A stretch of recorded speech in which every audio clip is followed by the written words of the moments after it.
Once again, family, it is definitely on. You may not come when we want you, but we always right on time. I mean, say right on time, right on time.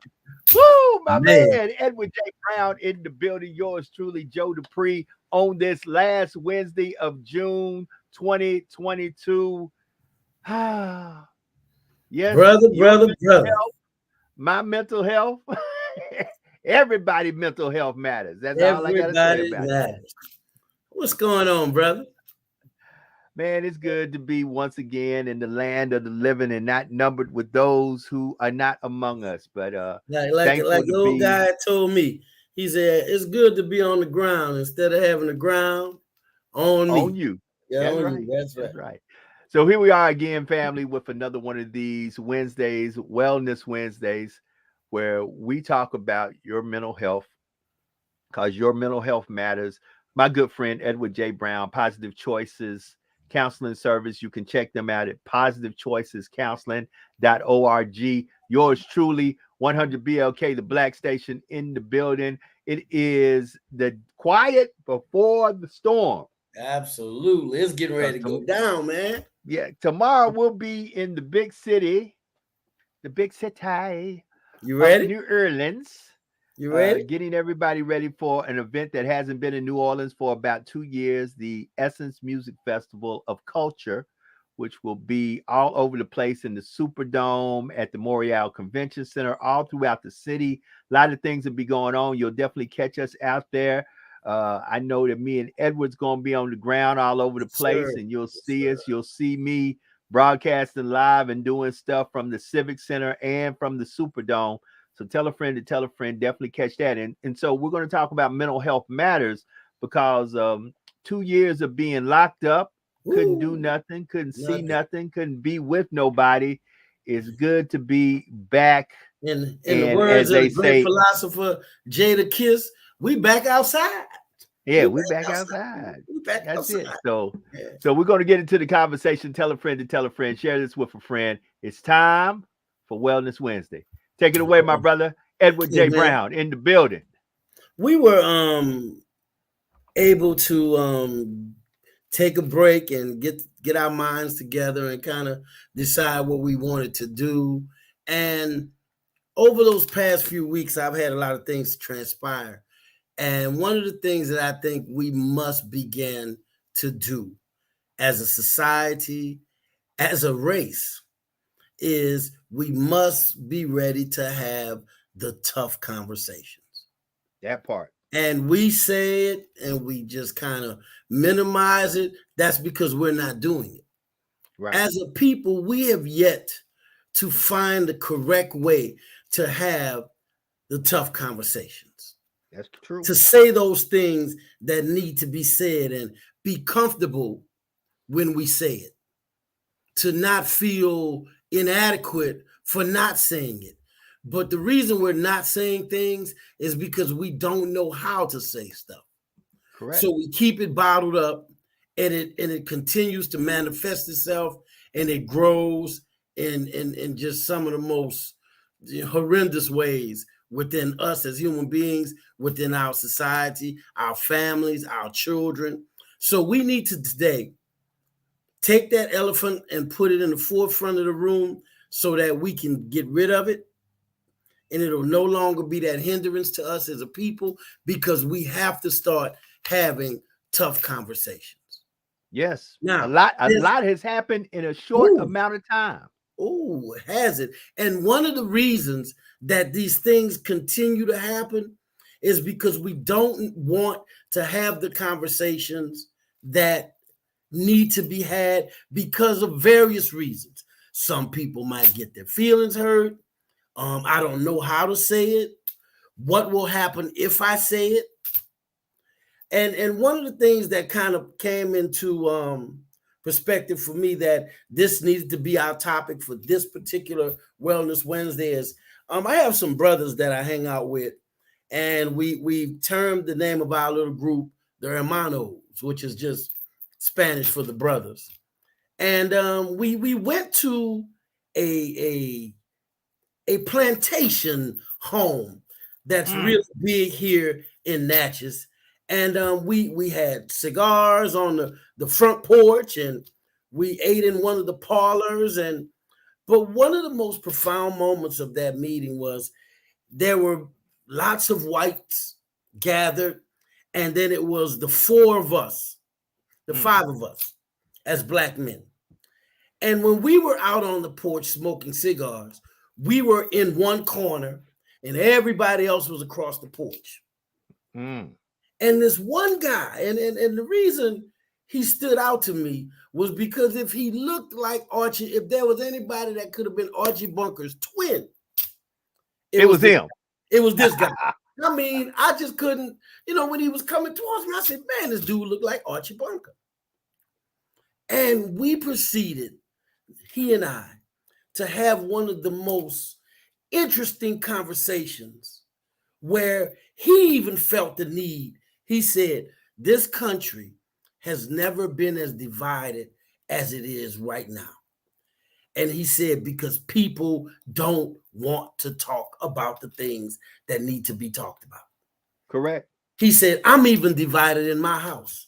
He said, I'm probably a lot more conservative than you, and we laughed. He said, but my wife is not. He says, I watch Fox News. She watches CNN. And it causes a rift in our house even. And he began to talk to me about some of the things he thought. I explained some of the things I thought. And we found out that, yes, it differed. Our ideologies differed. But the need for us to have this conversation was present in both of our worlds.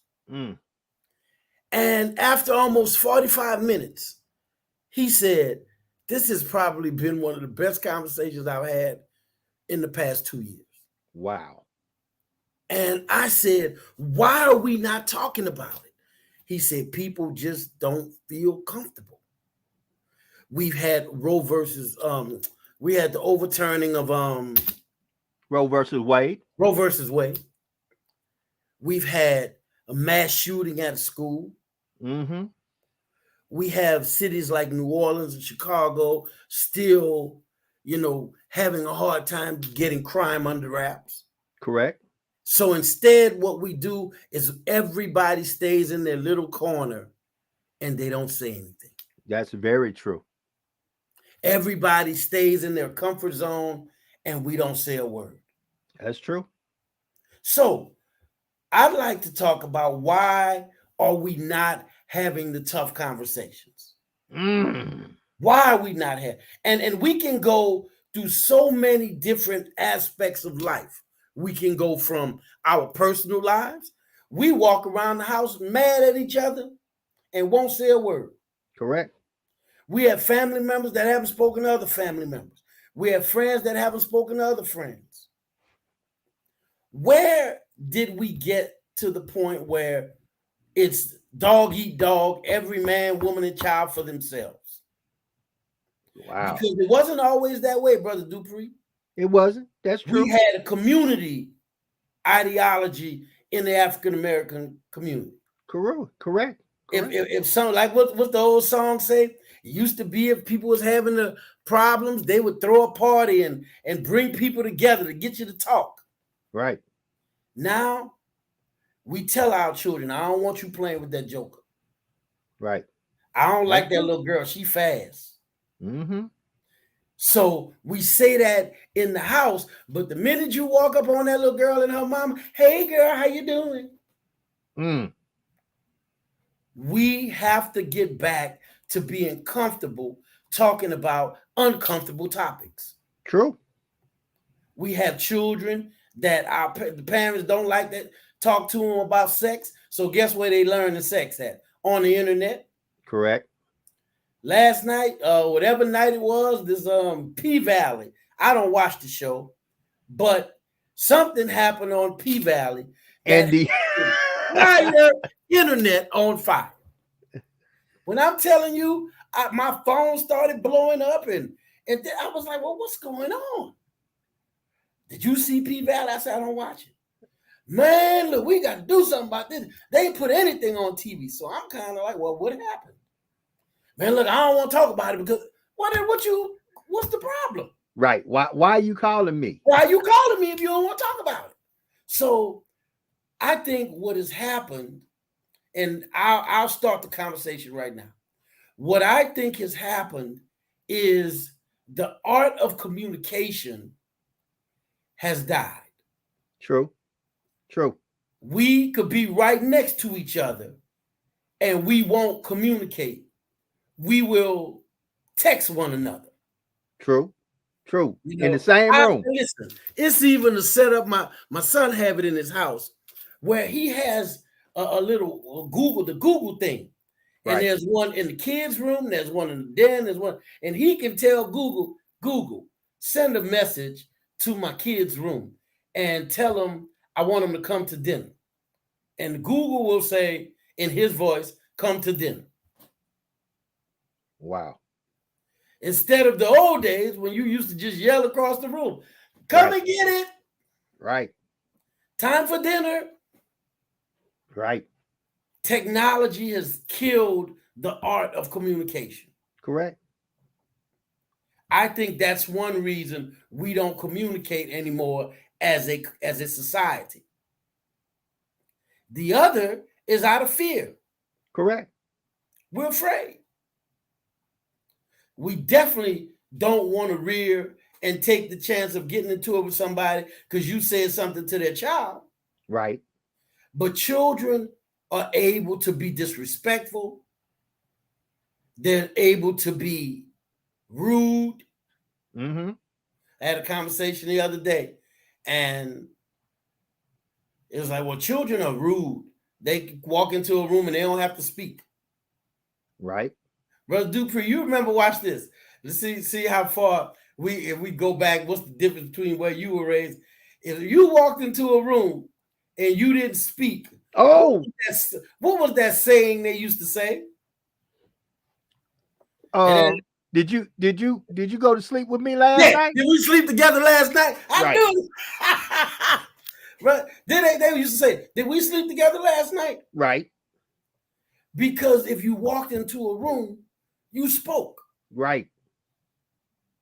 But nowadays, if someone child's walk into the room and don't speak, and you say, that's rude, you should speak, you might be rolling around on the ground with the people parents. You're right. You absolutely correct with that. So between technology and the fear of confrontation, correct, people don't talk. Now, that's only one of the fears. Right. The other fear is the fear of the unknown. Right.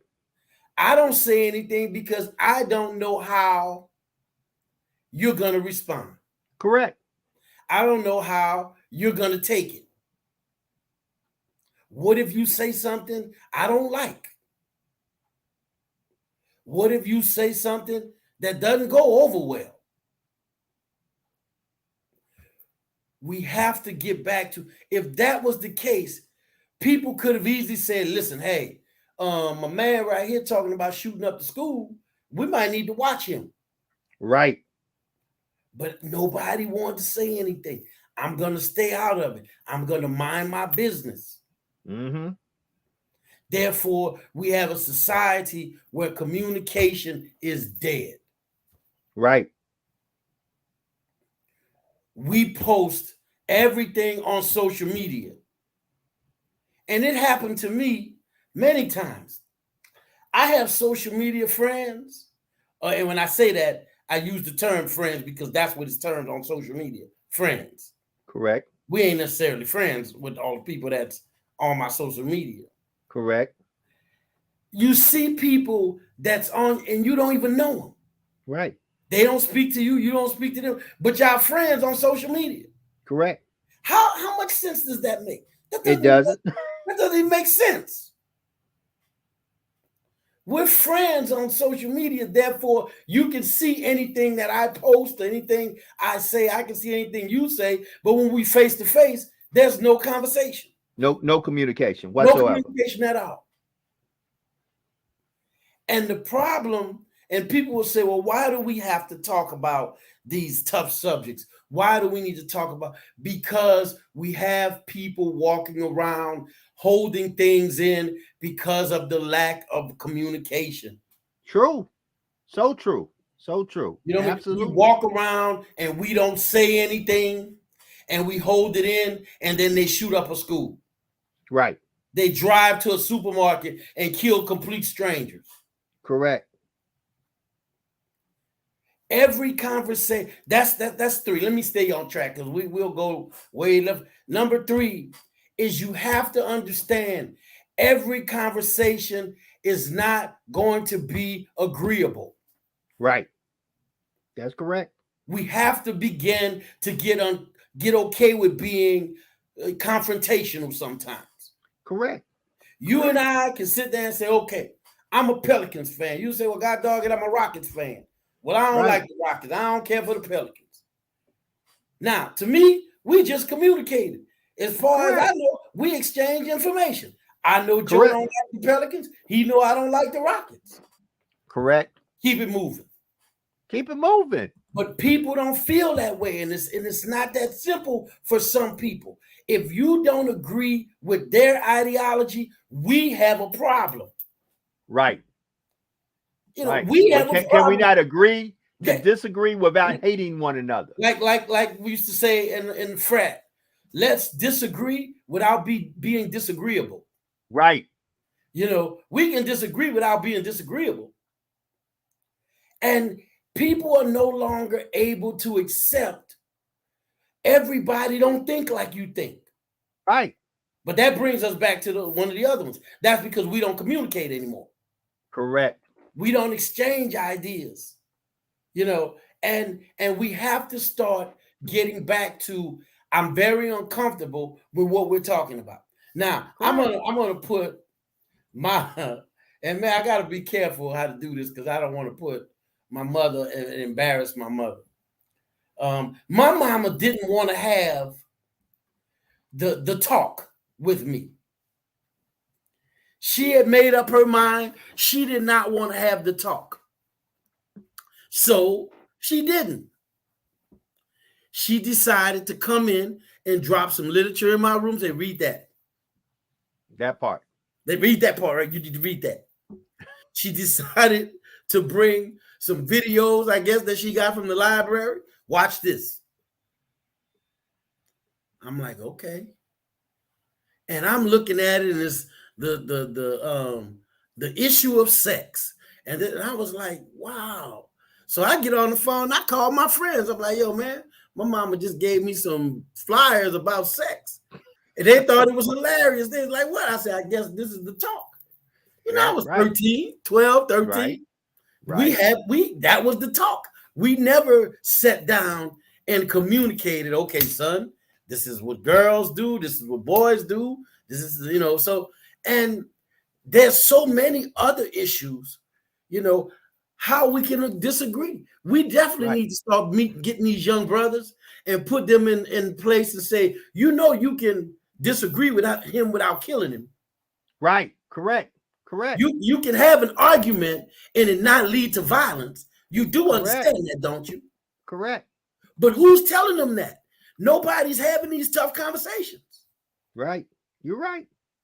So instead, our children are going and they're learning communication skills from social media, movies, and rappers. Correct. Now, please, in no way, shape, or form am I trying to minimize or marginalize parents who have great communication skills and relationships with their children. I am not. No, we're not. Unfortunately, in my line of work and in yours, we see just the opposite. Correct. We see the hard line. The children, I saw a video the other day where the teacher, they said the teacher was possibly, and we need to start being able to put videos up here too, Brother Dupree.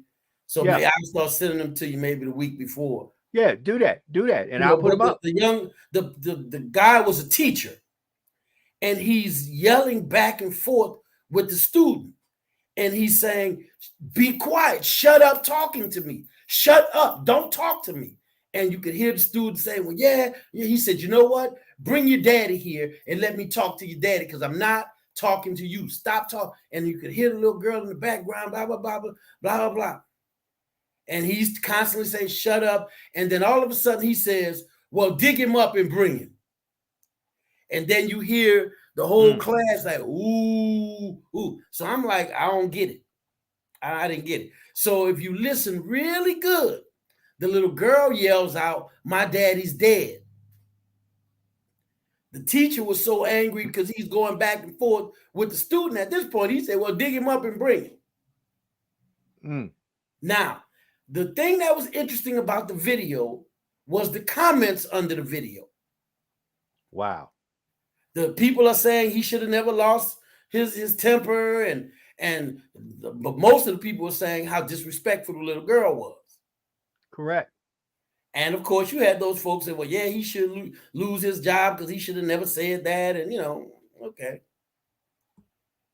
The issue was there should have been someone, right, that could have said, "Hey, y'all got to change the pattern of communication here." Correct. "Yo, brother, you the teacher. I know you upset. This is a student. You need to really, somebody should have intervened." Right. Because at that point, the brother really was mad, and so was the little girl, obviously. Right. But we don't want to talk about it because we don't like disagreeing.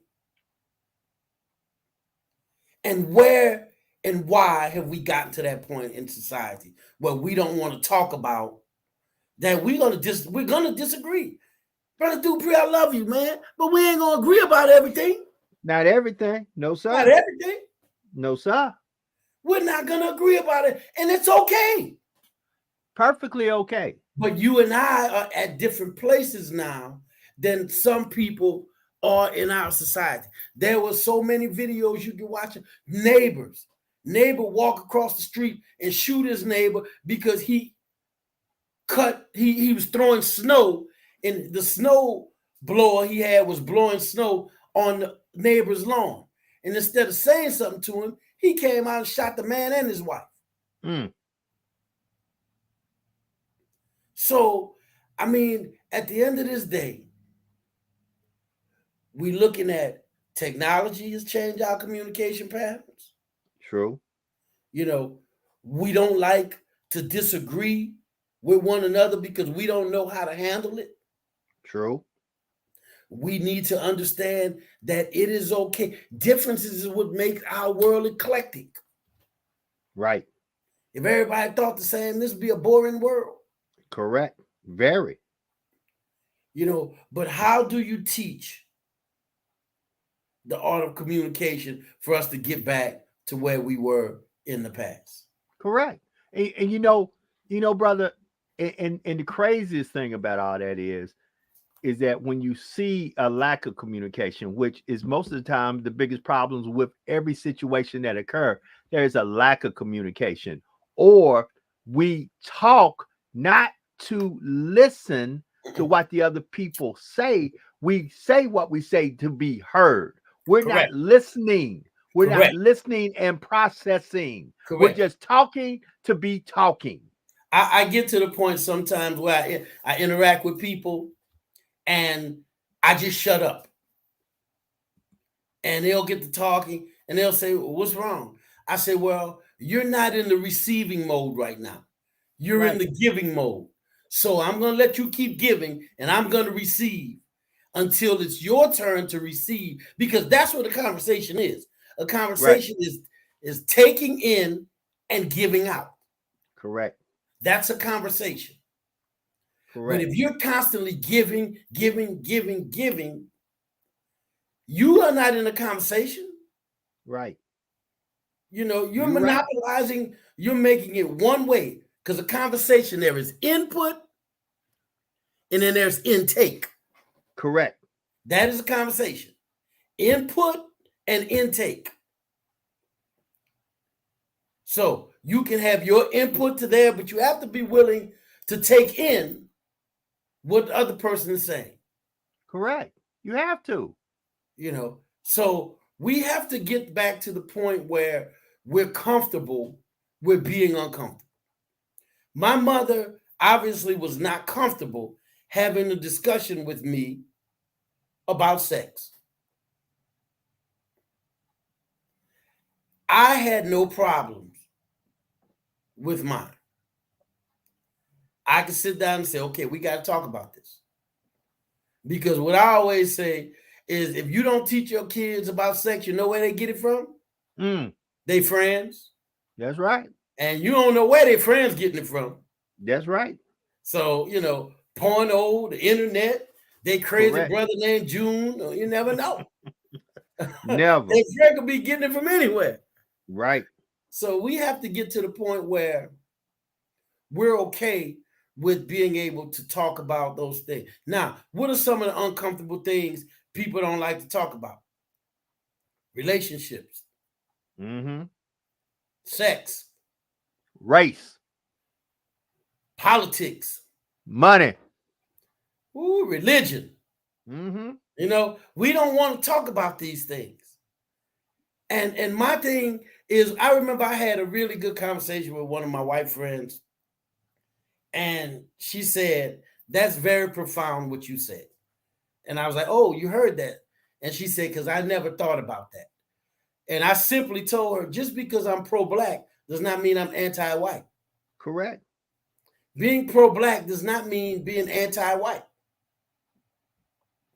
So now we are able to talk about, here's the thing.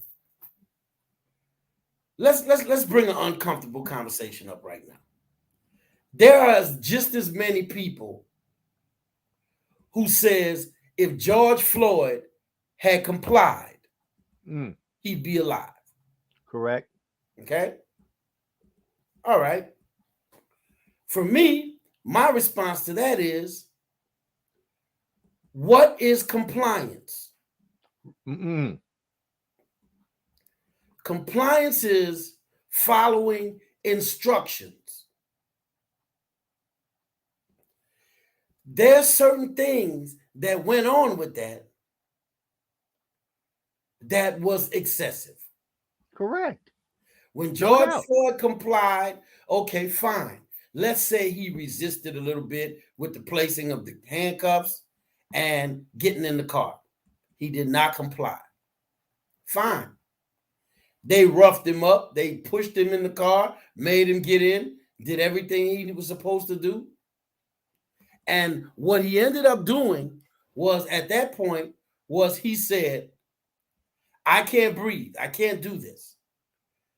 When they took him out and he was on the ground with the knee on his neck.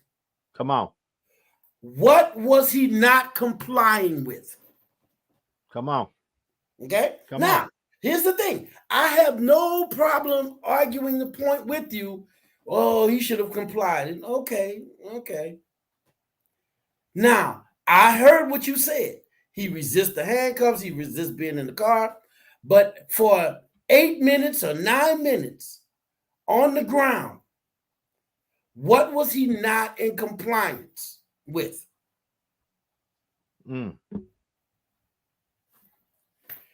We have to be able to talk about that.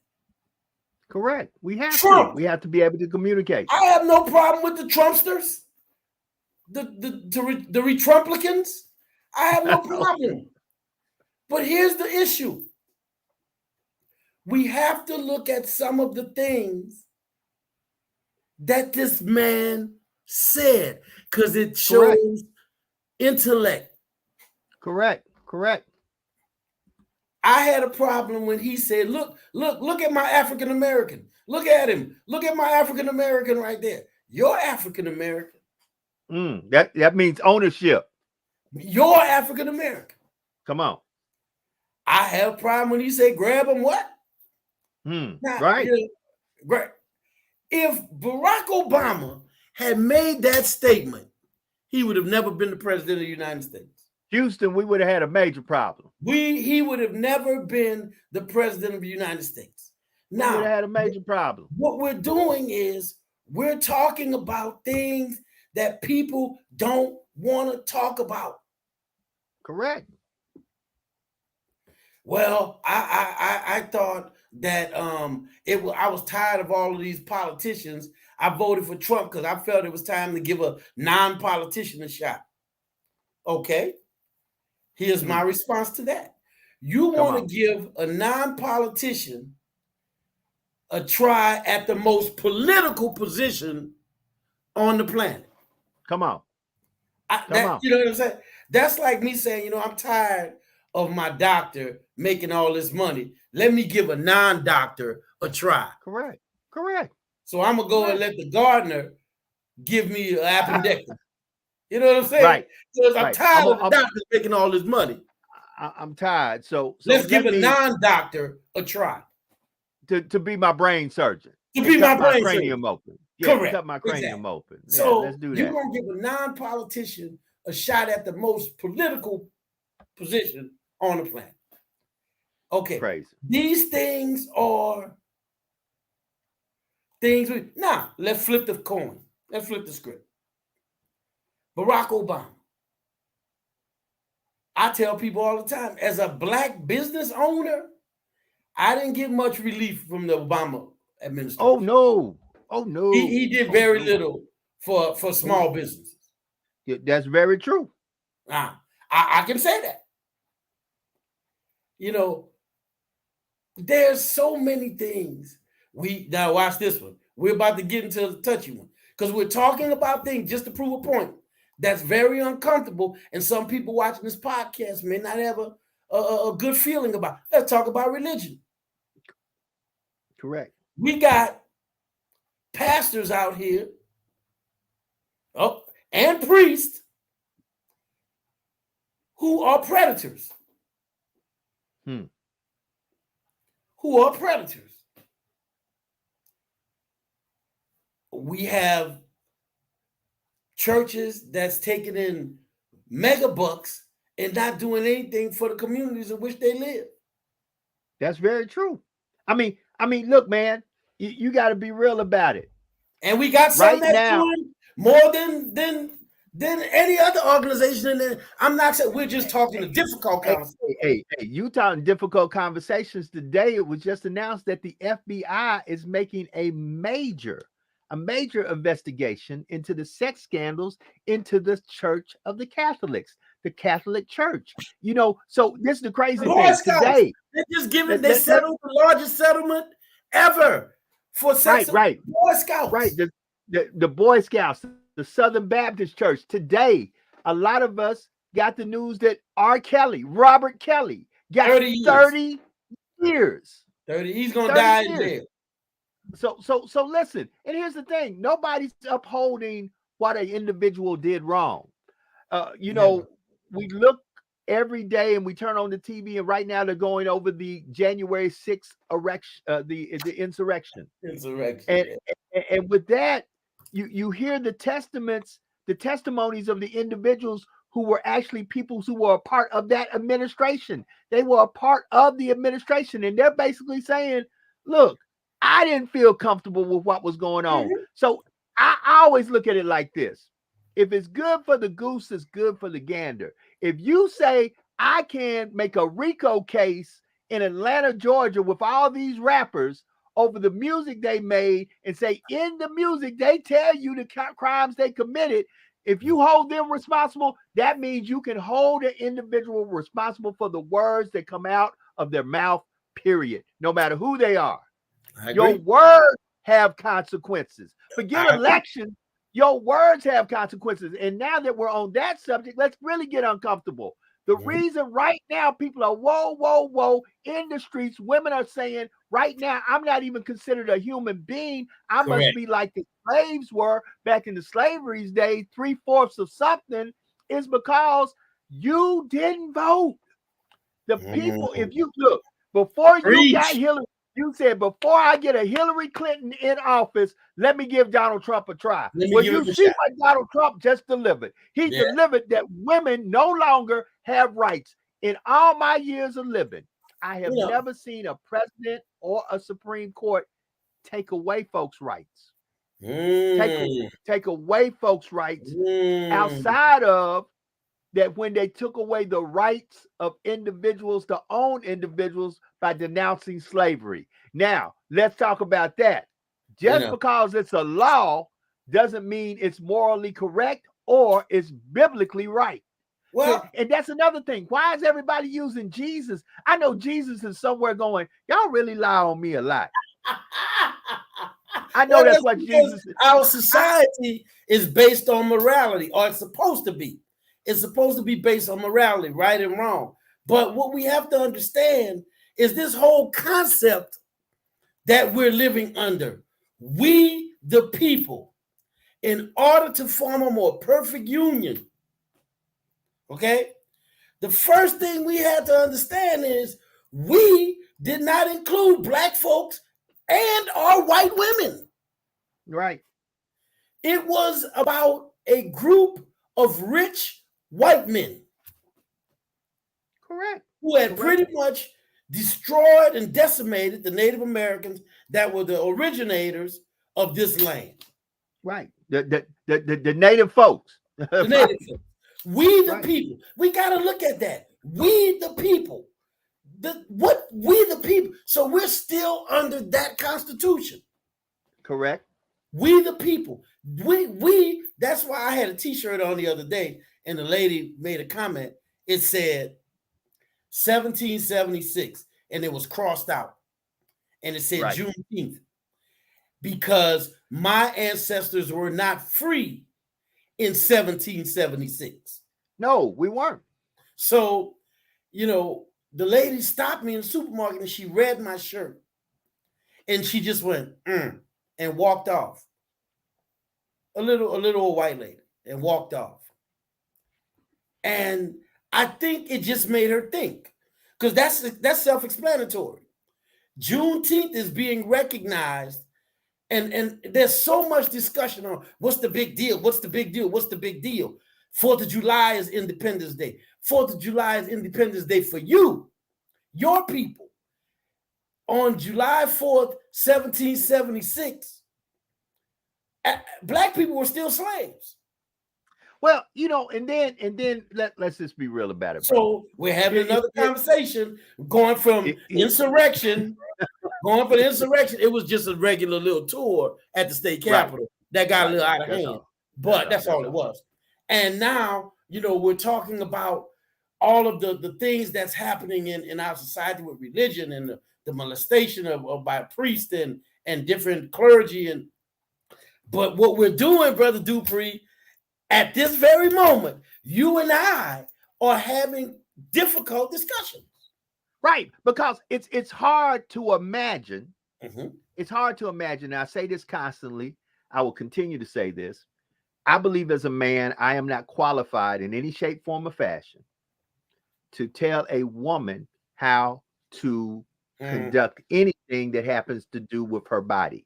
Let me tell you something. I don't think she is qualified to legislate my body. Now I want to bring up a point. If men got pregnant, you see them little kiosks with the bubble gum and the little jelly beans, you'll be able to get birth control right there from the kiosk. Just drop a quarter in and crank. If men got pregnant, wouldn't be all that trouble to get birth control. Okay. So I want to say this, and I want to say this for those who may go back and listen to this podcast.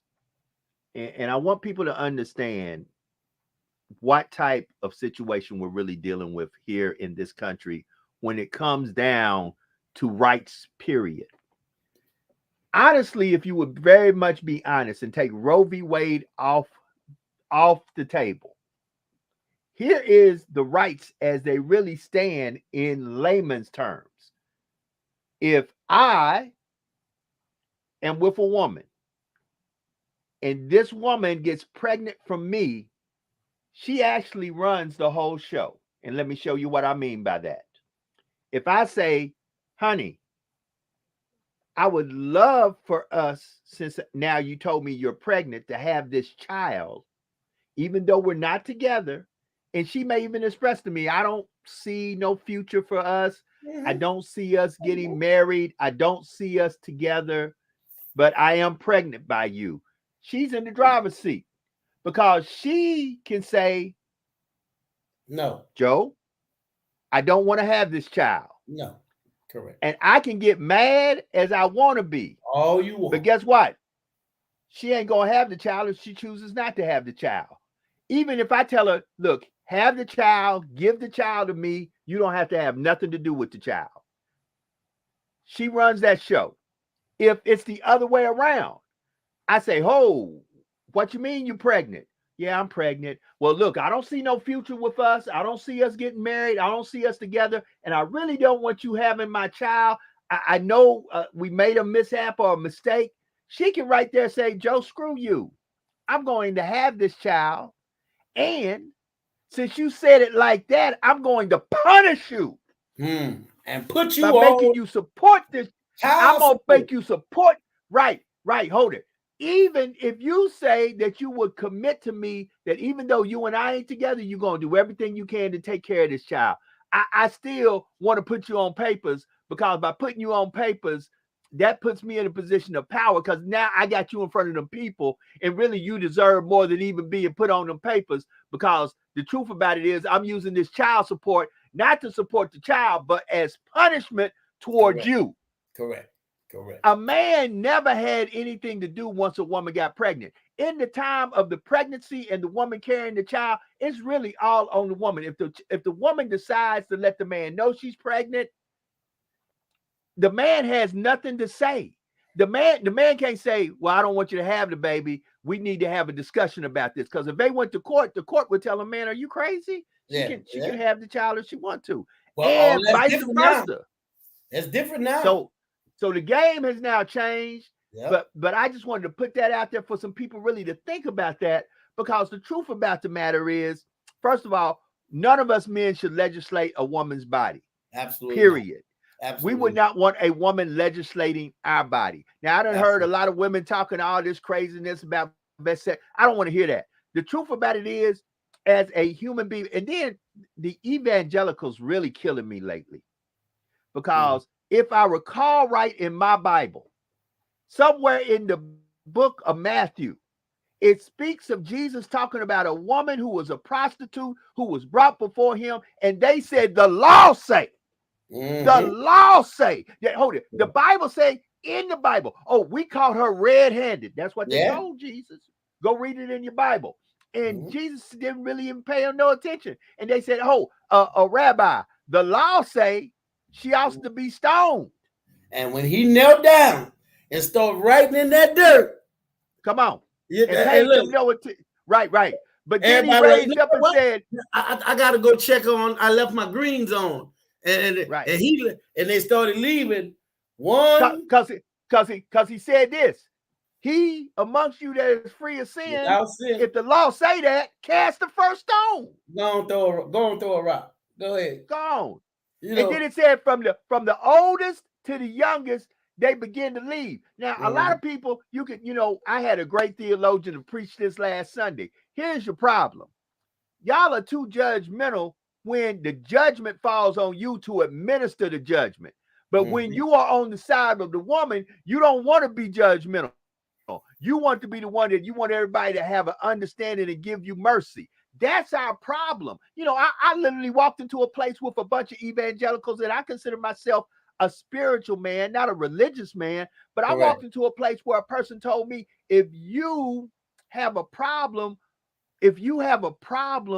with people who are homosexual, you're a good man, and that's how you preserve the family. I'm like, hold up, it's not my job to judge your sexuality or what's going on in your bedroom.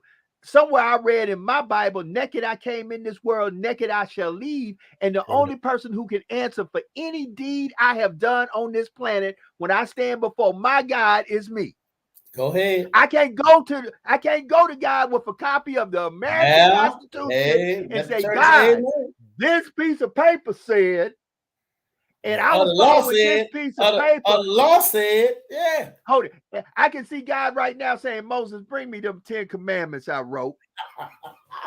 And let us put them right beside that piece of paper Brother Joe just brought up here. Man, there's some things that are simple 10 commandments. In them 10 commandments, hold up. So, and he said, I gave you simple things. Love yourself, love your neighbor as you love yourself. It didn't say love your Christian neighbor. Hold up. Me and Zach, let me use that word Christian in its proper context. Show me in the Bible one time where Jesus said, Christian folk follow me. Show it to me. Y'all so smart. Y'all so holy. Y'all so righteous. Y'all know so much about church. Show me in the Bible where Jesus said, Christians follow me. And if you show it to me, I need to see it, because you can't. You stepping on these folks' toes. No. I'm having uncomfortable conversations where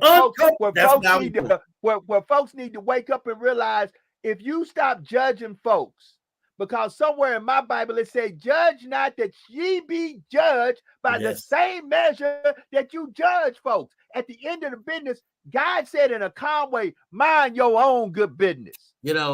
And too often people would turn away from you just because of things you just said. Because you're not entitled to have your opinion about what they may be doing, or they say. We need to have uncomfortable conversations. Correct. And we gotta stop being so judgmental. We call it Wellness Wednesdays, and one day we're gonna have to have uncomfortable conversations. Right. Because to the day we start to understand we have to be able to disagree, we're gonna have problems with communication in our society.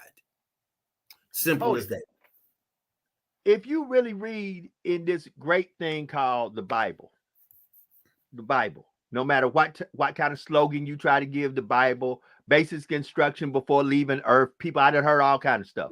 But the truth about it is, in the Bible, many a times what you see about the man that you say is Jesus is that Jesus was a rebel. Many a times they came to him and said, Jesus, the law say. I remember Jesus healed a man on the Sabbath, but they said, hold up, dog. Ain't nothing that's supposed to be going on. Jesus said, hold up. Would you rather I keep the law, or should this man get his stuff and walk? See, that's the problem. Like, y'all want the blessings, long as the blessings come in your way. But when other folks start getting blessed and you ain't gave the permission for the blessings to be released, all of a sudden you want to be the blessing keeper. You want to be the person to hoard together. See, I don't count other people's money. I don't count other people's blessings. I don't look at a person's car, house, clothes, or bank account and pass any judgment, because I really don't know how you got that. And just because you have an abundance of things don't mean that you blessed. Because let me tell you something. Last time I checked, the demons show up looking good, dressing good, talking good, riding good, and sitting in the same pew you sit in. Okay, so the question is, this so-called blessing you got, who really blessed you? Okay, watch this. Last time I checked, a lot of folks that drive Bentleys and have billions and millions of dollars will outright in a conversation tell you, God, who's that? This make-believe fairy tale person you don't put. The most rich, the most wealthiest, possession-rich people on this planet don't even believe in God. So who like the rich man say, I'm gonna throw the money up in the air. What God won't, let him keep it, and what hit the ground, that's mine. Right. So I'm gonna throw it up in the air. However much he want, he can keep. But whatever come down, I'm keeping it. So we have to get to the point where I have a problem with the fact that certain churches don't speak to other churches. Right. Well, I don't like that pastor, so I don't mess with nobody who go to that church. How is that godly?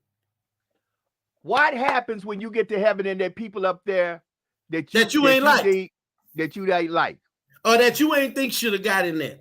Right. Come on, Joe. My grandfather used to say something, and I didn't understand it until I became a young adult, 18, 19.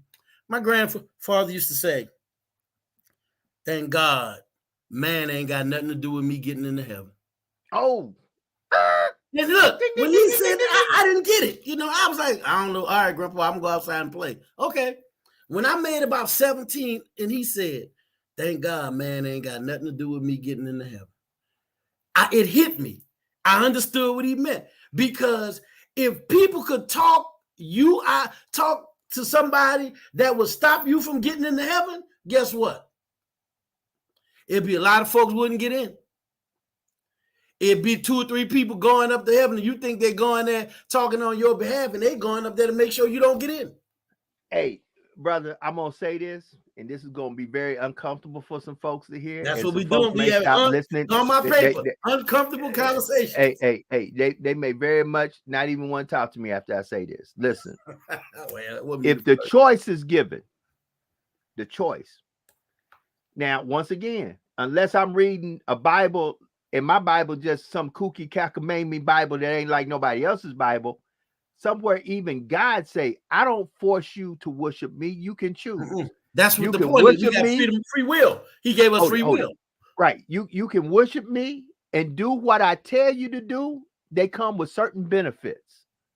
You cannot worship me and not do what I tell you to do. They come with certain consequences. You can either bask in the benefits or you can deal with the consequences. But the choice is yours. I even myself, God don't force you to do anything you don't want to do. Because if I did, then you wouldn't be who you are. You'd be an angel. Because an angel ain't got a choice. Right. No. An angel must do what God say because God created angels to do exactly what he told them to do. Correct. Right. So he gave us free will because he wants us to choose him. Right. Yeah. Right. Come on. Not make us. So wait a minute. So if he that all of a sudden everybody want to back everything with says I myself am not forcing you to choose, then how would we allow a man, flesh and blood like myself, all of a sudden put me in a position where this is what you must do? Hold it. God didn't even say I must do that. God said this day you choose. You either choose to speak life or you speak death. Whatever you speak, you shall have, and it will be your choice. Come on, folks. Listen, God talk choice. God don't talk in ultimatums. God say, this is the deal. You do this, here's the benefits. You do this, here's the consequences. Choose ye this day which path you want to take.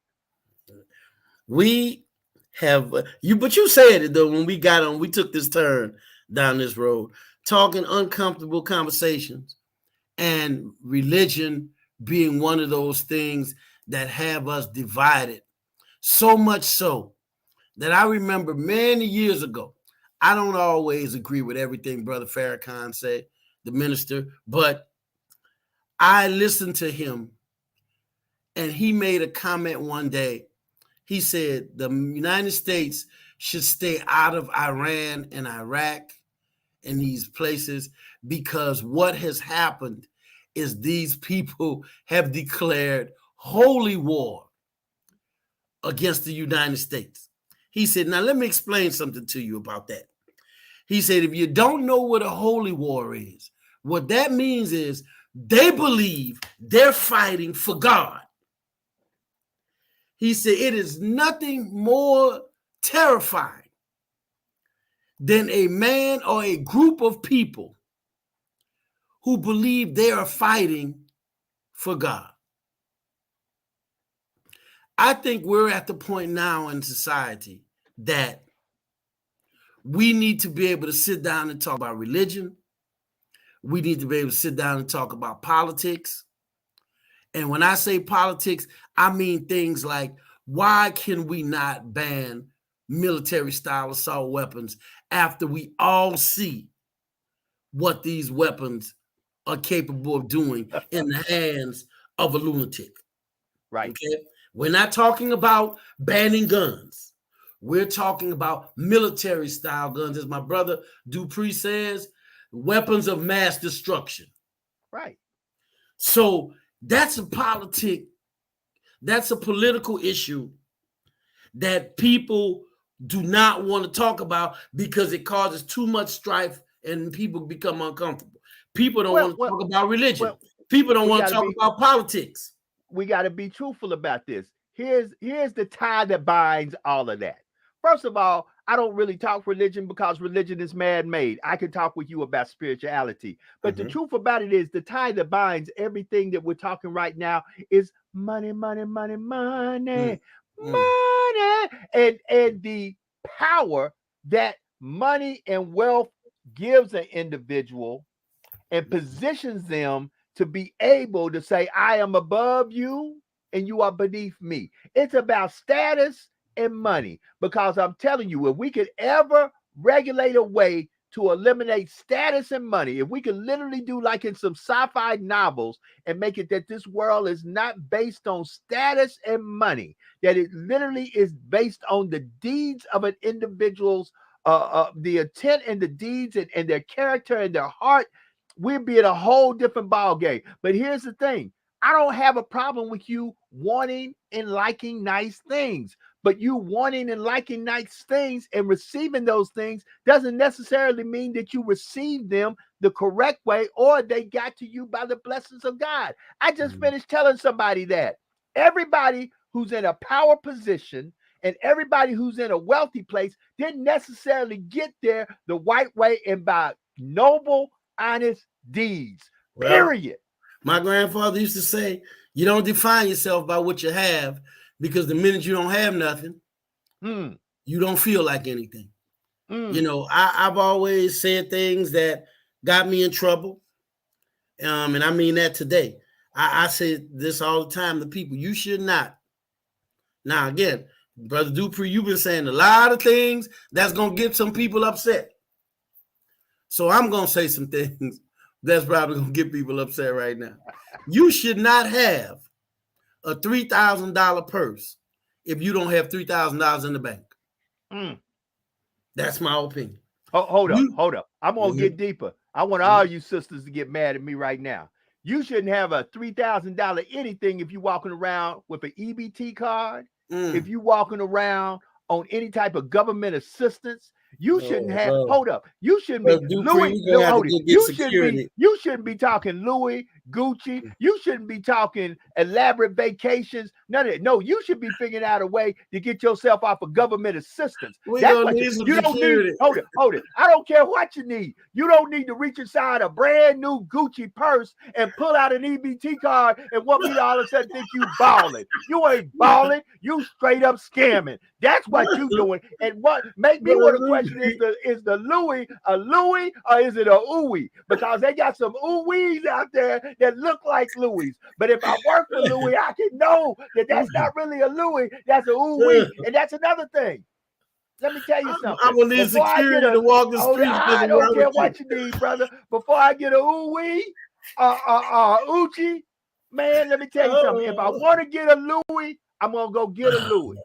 But it's because I want to get a Louis. But I ain't going to turn around and go get a Louis. And then the next day I'm on social media begging people to give me a GoFundMe.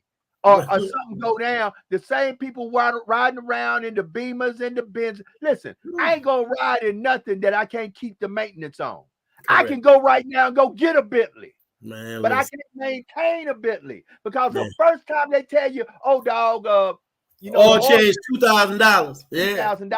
Hold it. All change $2,000. And you can't do that. They got to come and get you either got to go to Bentley or they got to come pick up your Bentley to get your oil change. You can't go to Quickie Lube and do an oil change. I'm not going to purchase anything that I can't maintain. See, the problem is, yes, a lot of us can get whatever we want to get, but the question is, can you maintain it and can you keep it in good standings for 1 year? Well, you can buy a big, nice house, but the question is, some of you can't even pay the light bill in a big. Y'all ain't even counted the cost to own a house that costs $500,000. When your light bill about the taxes, $300 a month. You ain't thought about the taxes. You ain't thought about the light bill, the water bill, the maintenance on the house. But no, you want to get a big house where people can drive by and go, ooh, wee, look at you balling. No. Just because you got big, nice things, you might be literally struggling to just hold on by a thread to have those things you have. And listen, if you like nice things and you can get nice things, go get them and care less what people have to say. But you really need to start looking yourself in the mirror and ask yourself, do I have this because I want it? Or do I have this because I'm trying to impress folks and make folks go ooh wee? Because guess what? I'd rather be poor, broke, and lonely and in good health than to have billions of dollars and have a disease that cannot be cured no matter how much money and riches I have. Correct. Absolutely. And we are at this point in this show and in our podcast to where we need to have a show on self-imagery. Come on how we view ourselves, how we measure success. And there's so many theoretical perspectives and approaches on why people who are middle and low income need these high-end things. It's because it gives them a sense of value of self. So the more Mercedes I drive, or Mercedes as I drive, the more Louis and Gucci's I have, the better I project to the people that I'm trying to, make think of me in a particular way. When in actuality, all that should matter is how you think of yourself. I walk around and I tell people all the time, it is absolutely nothing wrong with wanting fine things. But we have to start to look at value versus cost. Value versus cost changes the entire game. Come on. Speak on right now, we worry too much about cost. Come on. To the point that we will put ourselves in financial hardship to make other people have the image of us we want them to have. As long as this is what I always tell people. Everybody who know me know I got a t-shirt addiction. I love t-shirts. Come on. So I will wear a t-shirt at the drop of a dime. Now, here's my thing. I will not walk around and spend money I don't have. You understand? Now, of course, everybody who has a car knows you spent money you don't have. Oh, yeah. We who have a house hold it. We're not talking about that. Everybody has financially splurged a little bit and made financial hiccups in their lives. There's not a person on this planet that has not went down that financial road and said, man, I wanted it. I shouldn't have got it, but I got it anyway, because at the end of the day, life is short, and I don't know when my last day is. Everybody done made a mistake. Well, here it is. Hold it. Before you say that, because I'm gonna let you close with it. Okay. I want to hit this with y'all, and then I'm gonna flip it over to my brother and let him close. I gotta say this to y'all, and y'all catch this. Those who catch it, catch it. Those who don't, okay, just let it go past your heads. June. A lot of folks, the reason they have got what they got and are where they are is because they're backstabbers, they're thieves, they're sellouts, they're liars, and they'll sleep with anybody and do anything they can do just so that they can have the image that they are popular, in charge, or famous. We need to be mindful, you and I, we need to be mindful to whom we give praise to and to whom we allow to praise us. Because a lot of folk out there, they only want you when they want you, and that's when you benefit them. Now, I want y'all to keep this very much in mind. Folk will always reveal to you who they really are. You just got to be awake and understand that when you see it, don't try to play it off like they ain't who they are. Believe Maya Angelou said it best. When folks say they show are you who they are, believe them. Mm-hmm. When people show you who they are, believe them. Believe them. So with that being said, not saying that they can't change, can't be forgiven, and can't do a 360 or a 180. But with that being said, I'm going to end it with this. That's why we go through all this mental anguish. That's why we decided to do this podcast. Because a lot of time we don't want to keep it real. But I'm here to tell you, this brother right here with Positive Choices Counseling, if you need somebody to talk to and keep it real, you need to get with him and his people, because they will keep it real with you. And at least you have somebody who's going to tell you what a TI is. That's why Yeah, I'm turning it over to Brother Brown. Brother Brown, you can stay as long as you want to. I don't care. It's our show. This is how we do it. But you can close us out when you get ready. The mic is all yours. I'm going to be real brief. Today, we made a commitment, as we do every Wednesday, to talk about uncomfortable things. We talked about everything from politics to religion. We're going to spend more time talking about race, injustice. But what I want to talk about this last 30 seconds is about you. When you start to look at yourself, make sure that you like what you see. And if you don't, do something about it. Make the changes. Call Positive Choices if you need someone to help you with your mental health. We have too many people falling victim to not having the coping skills to deal with this crazy world that's out here. We're not saying you're not a good person because you like nice things. That is not what we're saying. But I want you to know your nice things does not define you. It does not tell you who you are. It does not let me know who you are. It just lets me know you like nice things. So what we're going to do is I'm going to commit right now. We're going to have a part 2 of this next week, where we're going to talk about uncomfortable conversations like we did today. We're going to pick up on this, but we're going to also add in, where have we lost our visions of who we are as a people and the vision of where we need to go as a people. So if you want to get part 2 of this, uncomfortable conversations, tune in next week. And if nobody else told you today, we love you and we out. Peace.